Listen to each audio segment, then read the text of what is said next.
Marites, maganda na yan. Ikaw ang nag-isip niya na maganda ako. Alam mo, mahuhulas ka lang.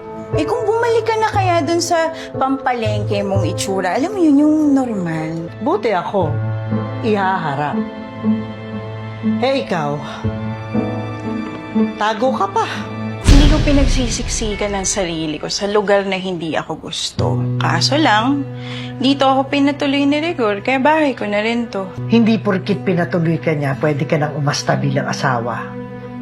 Kasi isa lang ang asawa. Ako yun. Kala mo yun sa'yo, kakaiba? Hindi lang kakaiba. Bago para sa panlasa ni Rigor. Exciting! Eh, paano ko naman lalabahan yan? Tess, buntis ako. Hindi ako pwede mapagod. Ano ka ba naman, Lena? Buntis ka lang, hindi ka naputulan ng kamay. Ngayon, kung ayaw mong laban yan, maghanap ka ng sarili mong labandera. Talagang si Rigor lang ang matino. Lahat kayo talagang pinapalabas sa sinungaling, ano? Oo, dahil lang sinungaling, kapatid magnanakaw. Hindi ako magnanakaw. Magnanakaw ka ng asawa.